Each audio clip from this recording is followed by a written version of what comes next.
এক বৃদ্ধা মহিলা মসজিদের মধ্যে প্রবেশ করলেন। হুজুর বৃদ্ধাকে দেখে দাঁড়ায় গেলেন, বিশ্ব নবী বুড়ি মেয়ে লোককে দেখে দাঁড়ায় গেলেন। আল্লাহ নবী বুড়িকে দেখে দাঁড়ালেন। বুড়ি যখন কাছে এলেন, আল্লাহর নবী নিজের গায়ের চাদর বুড়ির জন্য বিছায়া দিলেন। বুড়ি বসলেন। এরপরে কথাবার্তা সারার পর বুড়ি যখন বিদায় হবেন, হুজুর আবার দাঁড়ালেন। বুড়ি মহিলা চলে গেলেন। সাহাবায়ে কেরাম বলেন, ইয়া রাসূলুল্লাহ, কিছুই বুঝলাম না, একজন বৃদ্ধা মহিলার জন্য বিশ্ব নবী দাঁড়ান আর গায়ের চাদর বিছান, আমরা বড় আশ্চর্য হয়ে গেলাম। নবীজি বলেন, ও আমার সাহাবীরা, তোমরা জানো না এই মহিলা কি চিনতে পারো নাই? আমি আমার মায়ের দুধ আমার জীবনে কিসমতে তেমন হয় নাই, আমি আমার মায়ের দুধ তেমন কিসমতে পাই নাই। যার বুকে দুধ খেয়ে, যার কোলে কাখে চড়ে আমি বড় হয়েছি, আমার সেই দুধ মা, ইনি হযরতে হালিমাতুস সাদিয়া, আমার সেই দুধ মা। রাসূলুল্লাহ নিজে সম্মান দিয়েছেন মায়ের। খবরদার, মাকে অসম্মান করবেন না, মাকে সম্মান করবেন, মাকে শ্রদ্ধা করবেন। মরুভূমির ভিতরে যে রব্বুল আলামিন পথের নিশানা তৈরি করে দিলেন, যেখানে গভর্নমেন্ট রাস্তা বানাতে পারে না, মরুভূমির ভিতরে যিনি পথের নিশানা বানালেন মানুষ যেন না হারায়, যে আল্লাহ রব্বুল আলামিন দুর্গম পাহাড়ের ভিতরে গিরিপথ তৈরি করে দিলেন মানুষ যেন হারায় না যায়। সমুদ্রের ভেতরে নাবিকরা দিনের বেলায় সূর্যের আলো দেখে পথ চলে, রাতের আধারে সে যেন গভীর সমুদ্রের ভিতরে হারায় না যায়। আল্লাহ তাই আকাশের ভিতরে তারকা মণ্ডলী খচিত করে রেখেছেন। সমুদ্রের নাবিকেরা, জাহাজের নাবিকেরা তারকা দেখে দেখে পথ নির্ণয় করে নেন। যে মাবুদ রাস্তা বানালেন জঙ্গলের ভিতরে, পাহাড়িয়া এলাকার ভিতরে, যে মহান প্রভু রাস্তা বানালেন, নিশানা বানালেন মরুভূমির ভিতরে, যিনি রাস্তা দেখায় দিলেন গভীর সমুদ্রের ভেতরে, সেই আল্লাহ রব্বুল আলামিন। আমরা দুনিয়ার মুখে মানুষেরা অন্ধকারে মরবো, রাস্তা হবে না, এমনটি তো হতেই পারে না। আল্লাহ রব্বুল আলামিন আমাদের জন্য রাস্তা বানায়েছেন। মহান আল্লাহ রব্বুল আলামিন বলেন, وعلى الله قصد السبيل ومنها جائر। আল্লাহ পাক বলেন, সোজা রাস্তা, সোজা পথ বলে দেওয়ার দায়িত্ব আমি আল্লাহর। যেখানে রয়েছে অসংখ্য বাঁকা পথ, অসংখ্য বাঁকা পথ যেখানে, যে পৃথিবীতে, সেখানে সোজা রাস্তা বলে দেওয়ার দায়িত্বটা কার? জোরে বলেন কার? আল্লাহ শুধু সৃষ্টি করেন না, সৃষ্টি করেন, শিক্ষা দেন, পথ বলে দেন, পথটাও বাকি রাখেন না, পথটাও তিনি বলে দিয়ে দেন। হযরতে মূসা আলাইহিস সালামের কাছে ফেরাউন প্রশ্ন করল, তুমি যে রবের দাবি করছো, যে একজন রব আছেন, সে রবের পরিচয় কি? তোমার সেই রব কে? হযরতে মূসা আলাইহিস সালাম যে জবাবটা দিলেন, কি সুন্দর জবাব! এক কথার ভিতরে সমস্ত কথা সন্নিবেশিত হয়ে গেছে। ফেরাউনের প্রশ্নের জবাবে রব কে, এ কথার জবাব দেওয়া যায়, হাজার হাজার পৃষ্ঠা লেখা যায়। রবকে, তার পরিচিতি। আমি যদি এখন শুধু রব শব্দের ব্যাখ্যা করি, তাফসীর করি, রাত শেষ হয়ে যেতে পারে, ইনশাআল্লাহ ব্যাখ্যা দেওয়া যাবে। কিন্তু মূসা আলাইহিস সালাম কি সুন্দর একটা জবাব দিয়া দিলেন, রবকে শোনো। রব্বুনাল্লাযী আ'তা কুল্লা শাইইন খালকাহু সুম্মা হাদা।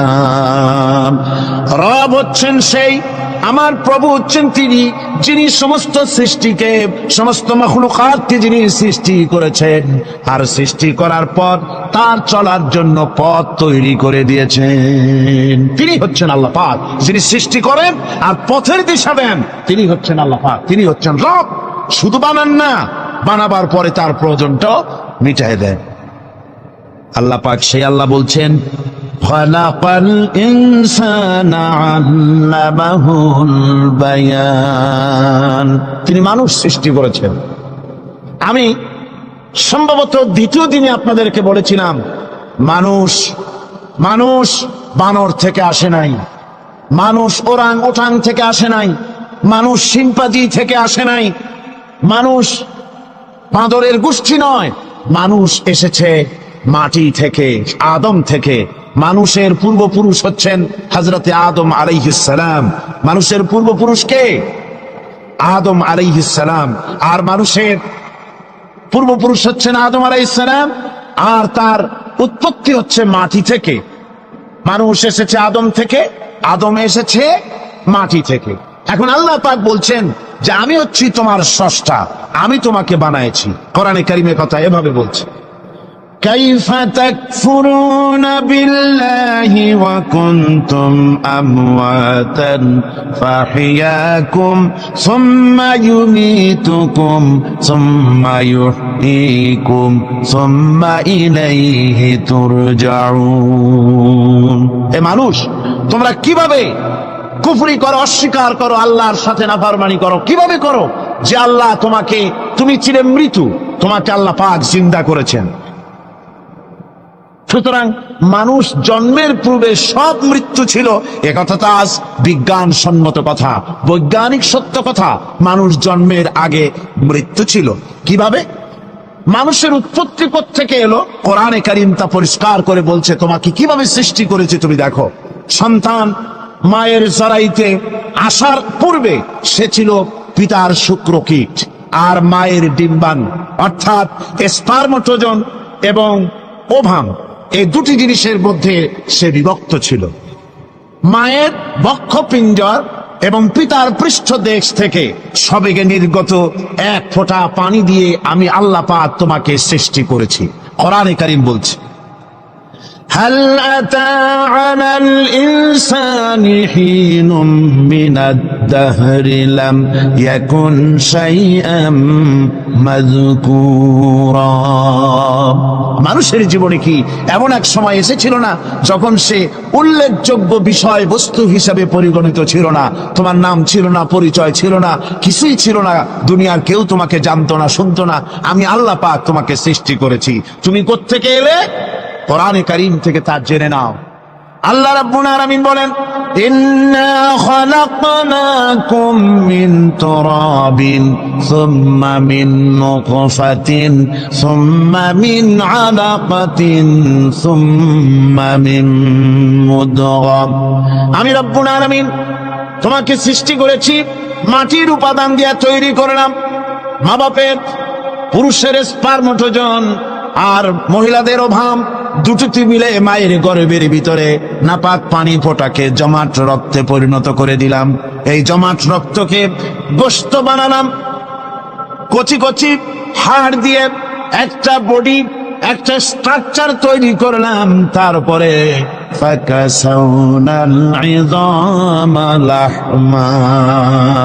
গোশত দিয়ে, রগ দিয়ে, চামড়া দিয়ে সুন্দর করে ছাউনি দিয়া মায়ের গর্ভের ভিতরে আমি আল্লাহ রব্বুল আলামিন তোমাকে বানাইছি।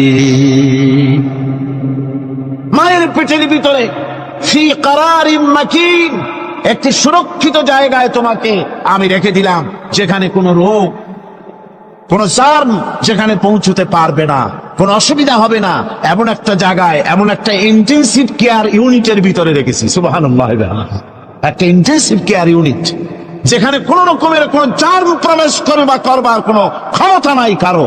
এমন একটা যে একটা প্যাকেট, সুন্দর একটা প্যাকেট, একটা কভারের মধ্যে তোমাকে তৈরি করা হলো মায়ের পেটের মধ্যে। তারপরে আজকে তুমি কুফরি করতেছো, আজকে আমাকে অস্বীকার করছো। ওই গর্ভের ভেতরে আমি ইচ্ছে করলে রক্তের পিণ্ডের আকারে মায়ের গর্ভ থেকে আবর্ষণ করে দিতে পারতাম, দুনিয়ার মুখ দেখতে পারতে না।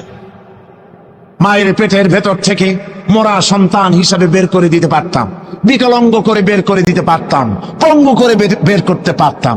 পারতেন না? আল্লাহ রাব্বুল আলামিন বলেন, কেমনে বানালাম? খালাকাল ইনসান, মানুষ আমি সৃষ্টি করেছি মায়ের পেটের ভিতরে বসে। যখন ক্ষুধার উদ্রেক হলো, রুহ যখন এসে গেল, ক্ষুধা লাগলো, খাবারের প্রয়োজন হলো, আমি কেমনে খাওয়ালাম?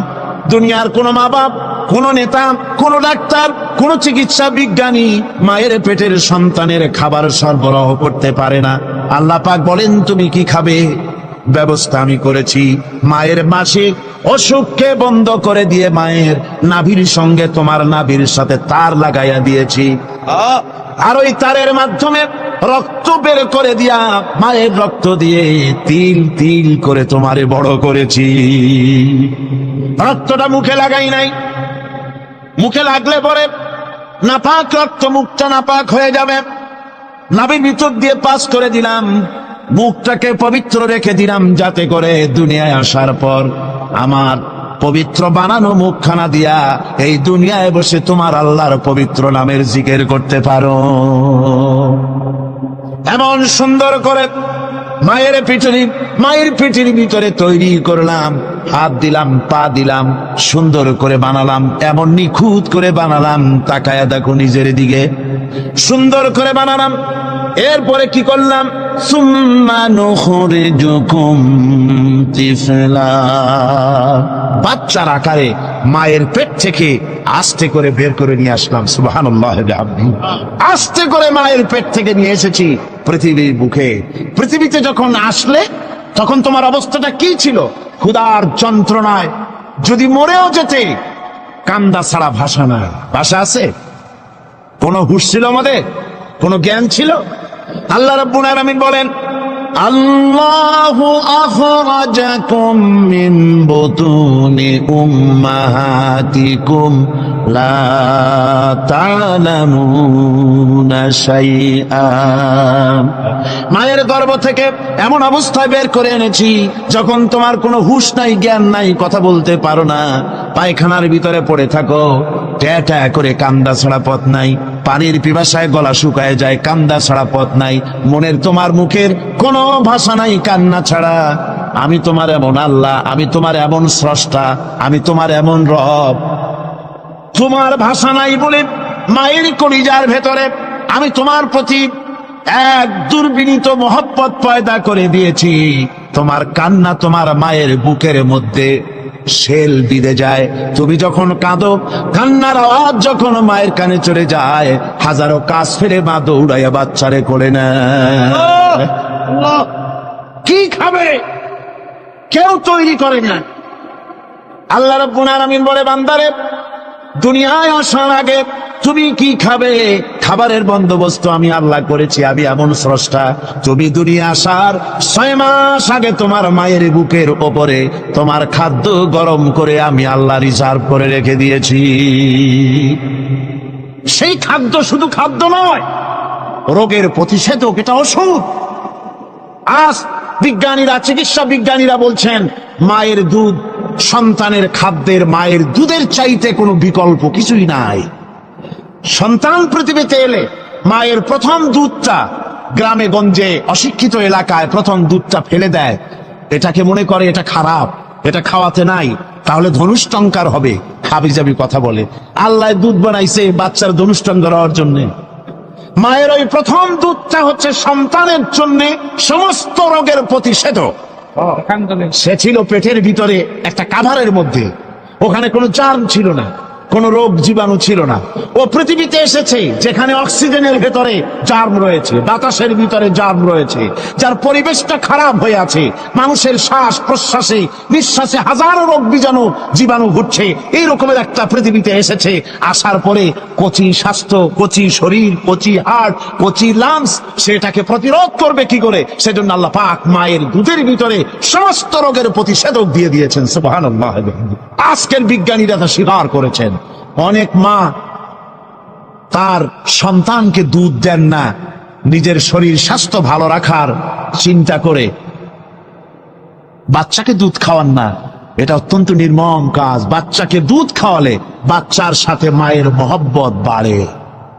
ইউরোপে, আমেরিকায় মাকে মা বলে ডাকে না, বাপকে শ্রদ্ধা করে না, সম্মান করে না। তার কারণ সেখানে মায়েরা তার সন্তানদেরকে কোলে নেয় না, সন্তানদেরকে ফিডার খাওয়ায়।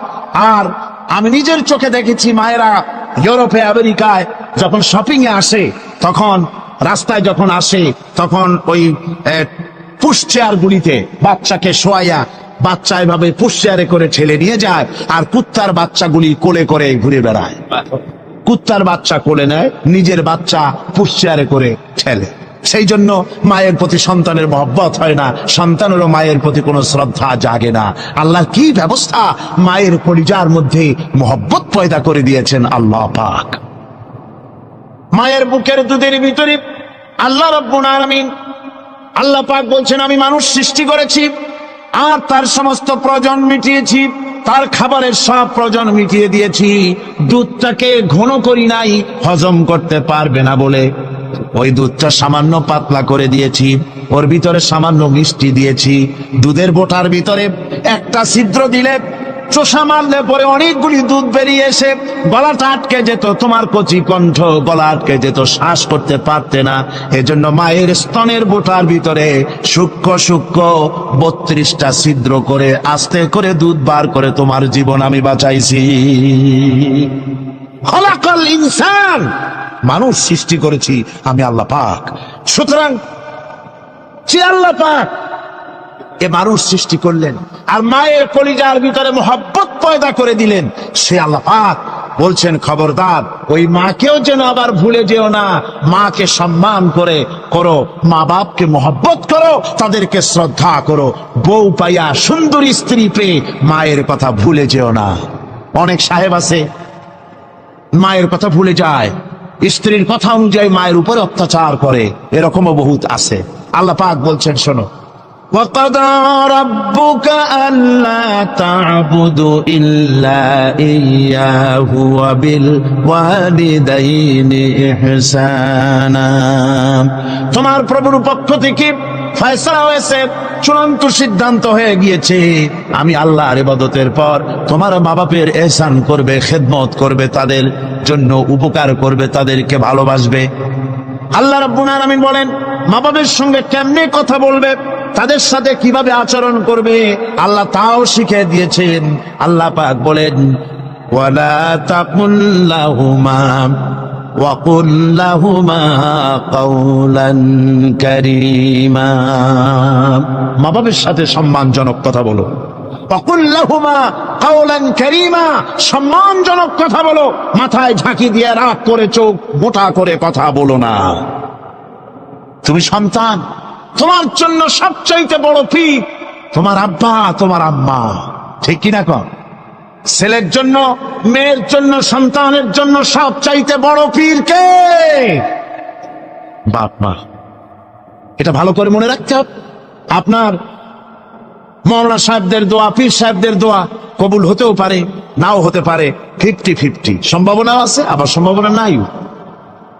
কিন্তু মা বাবের দোয়া কবুল হবে 100% সিউরিটি রয়েছে। রাসূলুল্লাহ বলেছেন 3 জনের দোয়া কবুল হবে, মুস্তাজাবুদ দাওয়াত। কয়জনের দোয়া কবুল হবে? আল্লাহ রাব্বুল আলামিনের হাবিব বলেন 3 জনের দোয়া কবুল হবে আল্লাহর দরবারে। তার মধ্যে একজন হলেন মাজলুম ব্যক্তি, যে ব্যক্তি অত্যাচারিত, যে ব্যক্তি মুসাফির, প্রবাসী, তার দোয়া কবুল হবে। আর মা বাপ যদি সন্তানের জন্য দোয়া করে, ওই দোয়া আল্লাহ রব্বুল আলামিনের দরবারে মঞ্জুর হয়ে যায়। আল্লাহ রব্বুল আলামিন মা বাপ সম্পর্কে বলেন, মা বাবের জন্য আমার কাছে দোয়া করবি বান্দারা, আমার কাছে দোয়া করবি। দোয়াটা আল্লাহ পাক শেখাচ্ছেন, রব্বিরহামহুমা কামা রব্বায়ানি সাগীরা। পড়েন সবাই, রব্বিরহামহুমা কামা রব্বায়ানি সাগীরা। একটু জিকির করেন, লা ইলাহা ইল্লাল্লাহ। আমার ভাইরা, আল্লাহ পাক শিখাচ্ছেন, বান্দা তোর মা বাপের জন্য আমার কাছে দোয়া কর। আল্লাহ রব, আয় আমার প্রভু, আমার মা বাপ যেমন ছোটবেলায় আমাকে স্নেহের কোলে লালন পালন করেছে, আয় আমার আল্লাহ তুমি আমার মা বাপকে তোমার রহমতের কোলে লালন পালন করো। আল্লাহ শিখাই দিয়েছেন। আমার ভাইরা, প্রত্যেক নামাজের পরে এই দোয়াটা ভুলে যাবেন না। ভুলে যাবেন? ভুলে যাবেন? আমার ভাইরা, আমার বোনেরা, সবাই প্রত্যেক নামাজের পরে পড়বেন, রব্বিরহামহুমা কামা রব্বায়ানি সাগীরা। এই দোয়া করতে কেউ ভুলে যাবেন না। আল্লাহ রাব্বুল আলামিন বলে, বান্দারে, وَوَصَّيْنَا الْإِنسَانَ بِوَالِدَيْهِ إِحْسَانًا حَمَلَتْهُ أُمُّهُ كُرْهًا وَوَضَعَتْهُ كُرْهًا আল্লাহ পাক বলেন, আমি পৃথিবীর সমস্ত মানব মণ্ডলীকে উপদেশ দিয়েছি, মা বাপকে সম্মান করো, শ্রদ্ধা করো, তাদের উপকার করো। তার কারণ হলো তোমার মা তোমাকে গর্ভে ধারণ করেছে অত্যন্ত কষ্টের সাথে। আল্লাহ বলতেছেন, মা তোমাকে গর্ভ ধারণ করেছে অত্যন্ত কষ্টের সাথে, এরপরে তোমাকে ডেলিভারি করেছেন অত্যন্ত কষ্টের সাথে, তোমাকে ডেলিভারি করেছেন। ও আমার ভাইয়েরা, জনাব অধ্যাপক মফিজুর রহমান সাহেব আমাকে বলছেন যে মাহফিলের চতুর্দিকে ওনাদের কাছে রিপোর্ট এসেছে এক শ্বাসরুদ্ধকর পরিবেশ সৃষ্টি হয়ে গিয়েছে। মহিলাদের ভেতরে 3 জন নাকি সেন্সলেস হয়ে পড়েছেন, এত প্রচন্ড ভিড় হয়েছে সেখানে। আপনারা দোয়া করুন আল্লাহ যেন এই মাহফিলকে সুন্দর রূপে পরিচালিত করে দেন, রহমতের হাওয়া যেন বহাই দেন। জোরে কোন আমিন, আরো জোরে কোন আমিন। আমি দেখতে পাচ্ছি আপনারা ঠাসাঠাসি করে বসেছেন, তারপরেও আল্লাহ পাক কোরআন শরীফে বলেছেন, তোমরা যদি অপর ভাইকে একটু জায়গা করে দাও, নিজের জায়গা কম করে, আল্লাহ বেহেশতের মধ্যে তোমার জায়গা বাড়াই দেবেন। আল্লাহ পাক কোরআন শরীফে বলেছেন। আমি সমস্ত মুসলমান একজনও দাঁড়াবেন না, একবার দাঁড়াবেন না। বসা অবস্থায় আপনারা সামনের দিকে চেপে আসেন, এই মঞ্চের দিকে বসা অবস্থায় সমস্ত মানুষ নড়ে চড়ে বসেন, হরকতে বরকত হবে, নড়ে চড়ে বসেন। আর এই ফাঁকে দাঁড়াবেন না, হবে না। বসা অবস্থায় মঞ্চের দিকে চেপে আসেন আর জোরে সোরে মহব্বতের সাথে জিকির করেন, লা ইলাহা ইল্লাল্লাহ, লা ইলাহা ইল্লাল্লাহ, লা ইলাহা ইলাহা ইল্লাল্লাহ, লা ইলাহা ইল্লাল্লাহ, লা ইলাহা ইল্লাল্লাহ।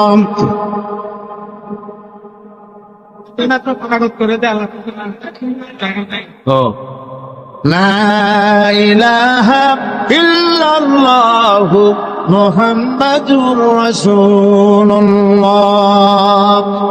মুহতারাম বন্ধুবর, হযরত মাওলানা শামসুদ্দিন সাহেব মাদ্দাজিল্লাহ বলছেন যে আল্লাহর কাছে দোয়া করেন না, আল্লাহ মাঠটারে বড় করে দিক। আল্লাহ পারেন না? পারেন না? অবশ্যই পারেন। আল্লাহ পাক সকলের জন্য আসান করে দিন। তবে মনে রাখবেন, এত বড় রহমতের মাহফিল জীবনে আর একবার পাবো কোনো নিশ্চয়তা নাই।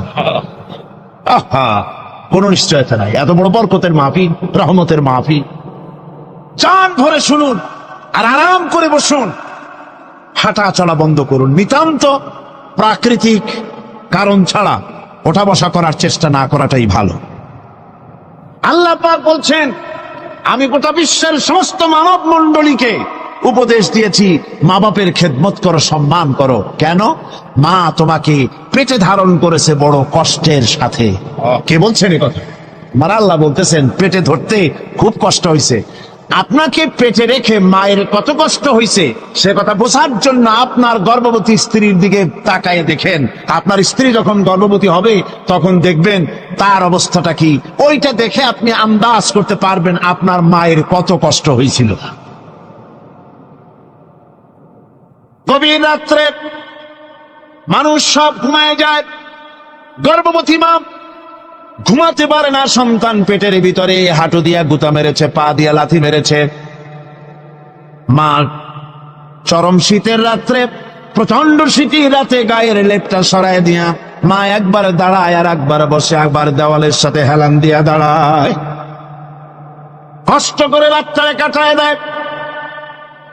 আবার সারাদিন সংসারের জন্য কাজ করেছেন, রান্না বান্না করেছেন মা, সকলকে খাওয়াইয়া মা শেষের দিকে খেতে গেছেন। যখন নিজে খেতে গেলেন, খাবারের ক্ষুধাত নিয়ে পেট ক্ষুধা নিয়ে খেতে বসেছেন, পেটের ভিতরে সন্তান লাথি মেরেছে, পেটের মধ্যে ঘুষা মেরেছে, হাঁটু দিয়া গুতা মেরেছে। ভরা পেটে, পেটের ভিতরে সন্তান গুতা মারলো হাঁটু দিয়া, মাথা দিয়া। মা ক্ষুধা রয়েছে, পেটে খেতে পারলেন না, বেদনা শুরু হয়েছে। খাবারের থালাটা ঠেলে দিয়ে মা দাঁড়ালেন, বসলেন, চোখের পানি ফেললেন। এভাবে করে মা একটা দুইটা দিন নয়, 10টি মাস পর্যন্ত সন্তানটাকে পেটের মধ্যে নিয়ে, একটা জীবিত মানুষ আর একটা জীবিত সন্তান পেটের মধ্যে নিয়ে নড়াচড়া করছেন, চলাফেরা করছেন। কিতাবের মধ্যে এসেছে, রাতের বেলায় মা যে ঘুমাতে পারেন না সন্তানের নড়াচড়ার কারণে, রাত ভর ইবাদত করলে যত সওয়াব পাওয়া যেত আল্লাহ ওই সওয়াব মায়ের আমলনামায় লিখে দেন। সন্তান পেটে থাকার কারণে খেতে পারে না, পেট ভরে ক্ষুধায় কষ্ট পায় মা, এই জন্যে 10 মাস ধরে রোজা রাখলে যে সওয়াব হতো আল্লাহ রাব্বুল আলামিন মায়ের আমলনামায় রোজার সওয়াব লিখে দেন। 10 মাস পুরে গেল, সন্তান ডেলিভারির সময়ে চলে এলো, মায়ের মন বিমর্ষ, সন্তান ডেলিভারি হবে, না জানি মরে যাই নাকি, না জানি অপারেশন লাগে নাকি, কি অবস্থা হবে। মা খেতে পারে না, মুখটা শুকায়া যায়। ডেলিভারির সময় যখন আসে, মা বাবার কাছ থেকে বিদায় নিয়ে যায়, স্বামীকে একান্তে গোপনে ডেকে নিয়ে বলে, প্রাণের স্বামী, দীর্ঘদিন একসঙ্গে ঘর কন্যা করেছি, অপরাধ হয়ে যেতে পারে, আমারে মাফ করে দিও। আমার মনে হয় এবার আমি আর বাঁচবো না, সংসার থাকলো চাবি থাকলো সব বুঝে নাও, আমারে মাফ করে দিও।